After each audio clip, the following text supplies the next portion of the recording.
नमस्कार, जय हिंद, वंदे मातरम। एक बार फिर से आपका बहुत बहुत स्वागत है हमारे YouTube चैनल JRP किंग के अंदर।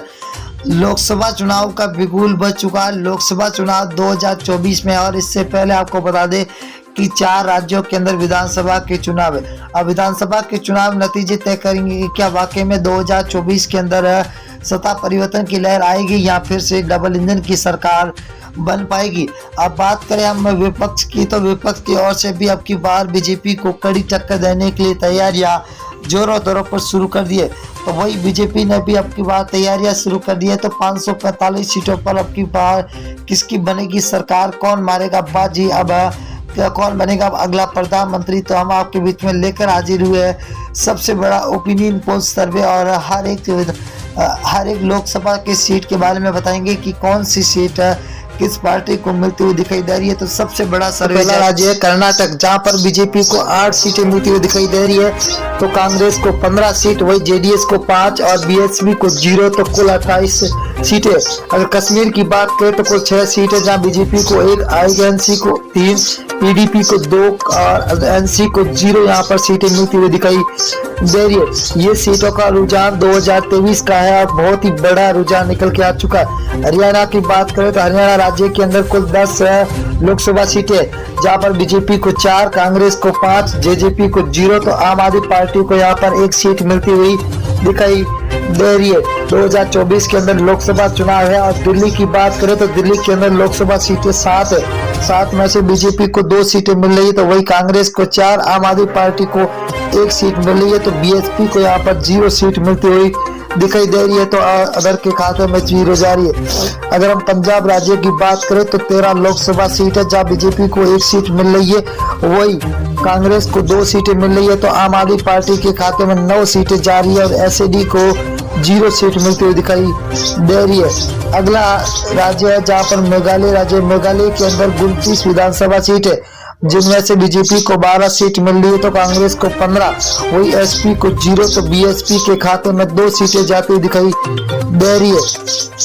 अगला राज्य झारखंड। झारखंड की बात करें दोस्तों तो यहाँ पर 19 लोकसभा सीटें, जहाँ बीजेपी को 6 मिल रही, तो वही कांग्रेस के खाते में 8 सीटें जा रही है, तो जेएमएम के खाते में 5 सीटें जा रही है, तो आरजेडी के खाते में 0 सीट मिलती हुई दिखाई दे रही है। आंध्र प्रदेश राज्य की बात करें तो यहाँ पर लोकसभा सीटें 25 है। 25 में से बीजेपी को 8, वही कांग्रेस को 4, तो वाईआरएस को 10 और टीडीपी को 3 सीटें मिलती हुई दिखाई दे रही है। तो अदर के खाते में 0 सीट मिलती हुई दिखाई दे रही है। उड़ीसा की बात करें तो उड़ीसा के अंदर लोकसभा सीटें 21 है।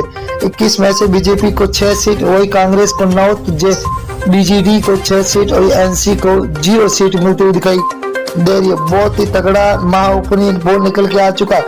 तमिलनाडु की बात करें तो यहाँ पर कुल 39 लोकसभा सीट है, जहाँ बीजेपी को 4, तो कांग्रेस को 5, डीएमके को 15, एएलए को 15 सीटें मिलती हुई दिखाई दे रही है, तो 0 खाते में जा रही है अदर के। अगर अब बिहार राज्य की बात करें तो कुल 40 लोकसभा सीट है, जहाँ बीजेपी को 12 सीट मिल रही है, तो वही कांग्रेस को 5 सीट, आरजेडी को 15, तो जेडीयू को 8 सीटें मिलती हुई दिखाई दे रही है, तो अदर के खाते में 0 सीट मिलती हुई दिखाई दे रही है। अगला है राजस्थान। राजस्थान के अंदर कुल लोकसभा सीट है 25 में से बीजेपी को 10 सीट है, तो कांग्रेस को 14 सीट, वही आरएलपी के खाते में 1 सीट जा रही है, तो आम आदमी पार्टी को यहाँ पर 0 सीट पर संतोष होना पड़ रहा है, तो अंदर खाते में 0 सीट। उत्तर प्रदेश की बात करें तो कुल 80 विधानसभा सीटें है, जहाँ बीजेपी को 32, वही कांग्रेस के खाते में 14, एसपीआई के खाते में 27, बीएसपी को 2 सीटें, वही अदर के खाते में 5 सीटें जाती हुई दिखाई दे रही है। अगला राज्य है उत्तराखंड। उत्तराखंड के अंदर 5 लोकसभा सीटें, जिनमें से बीजेपी को 3 सीट, वही आईएनसी को 2, तो बीएसपी को 0, आम आदमी पार्टी के खाते में 0 सीट मिलती हुई दिखाई दे रही है, तो यहाँ पर अदर के खाते में अभी 0 सीट जाती हुई दिखाई दे रही है। पश्चिम बंगाल की बात करें तो कुल लोकसभा सीटें 42 है। 42 में से 17 बीजेपी के खाते में जाते हुए दिखाई दे रही है, तो वही आईएनसी को 0 सीट है, तो टीएमसी को 25 सीट है, सीपीआईएम को 00 सीट मिलती हुई दिखाई दे रही है। आंध्र प्रदेश की बात करें तो आंध्र प्रदेश के अंदर लोकसभा सीटें 2 है, जहां पर बीजेपी को 1 सीट मिल रही है, तो यहाँ पर कांग्रेस के खाते में 1, एसपी को 0, तो बीएसपी के खाते में भी 0 सीट जाती हुई दिखाई दे रही है, तो अदर के खाते में 0।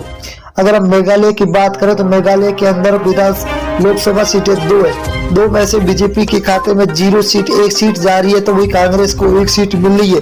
तो एसपी को 0, तो बीएसपी के खाते में अभी 0 सीट जाते हुए दिखाई दे रही है। अगला राज्य है जहाँ लक्षद्वीप है। लक्षद्वीप के अंदर लोकसभा सीट 1 है, वही 1 कांग्रेस के खाते में जाते हुए दिखाई दे रही है। तो बीजेपी को यहाँ पर 0, एसपी और बीएसपी के खाते में भी 0 सीट जाते हुए दिखाई दे रही है। अगला राज्य है महाराष्ट्र। महाराष्ट्र के अंदर 48 विधान लोकसभा सीटें हैं, जहाँ बीजेपी को 15, कांग्रेस के खाते में 14, तो एसएचएस को 10 और एनसीपी को 8 सीटें मिलती दिखाई दे रही है। तो अदर के खाते में 0 सीट जाती हुई दिखाई दे रही है। छत्तीसगढ़ राज्य की बात करें तो यहाँ पर लोकसभा सीटें 11 में से बीजेपी को 6 सीट मिल रही है, तो आईएनसी के खाते में 5 है, आम आदमी पार्टी को 0, बीएसपी को यहाँ पर 0 सीट मिल रही है, तो अदर के खाते में भी 0 सीट जाती हुई दिखाई दे रही है। तेलंगाना की बात करें तो कुल 17 लोकसभा सीटें, जहाँ बीजेपी को 3 सीट, वही कांग्रेस को 5, तो टीआरएस को 7, एआईएम को 2 सीटें मिलती हुई दिखाई दे रही है। बहुत ही बड़ा तगड़ा झटका लगता हुआ दिखाई दे रहा है आपकी बात। अगर केरल की बात करें तो केरल के अंदर 20 विधान लोकसभा सीटें, जहाँ बीजेपी को 1 सीट मिल रही है, तो कांग्रेस को 10 सीटें, वही एलडीएफ को 9 सीटें मिल रही है, तो यूडीएफ को 0 सीट मिलती हुई दिखाई दे रही है, तो अदर के खाते में 0 सीट जाती हुई दिखाई दे रही है। असम राज्य की बात करें तो कुल 14 सीट है, जहाँ बीजेपी को 7, को कांग्रेस को 6, एआईयू को 3 और अदर के खाते में 0 सीट जाती हुई दिखाई दे रही है। बहुत ही बड़ा तगड़ा झटका सभी को मिलता हुआ दिखा। गुजरात की बात करें तो कुल 26 लोकसभा, जब बीजेपी को 12, कांग्रेस को 6, तो आम आदमी पार्टी को 8, बीएसपी के खाते में 0 सीट जा रही है, तो अदर के खाते में भी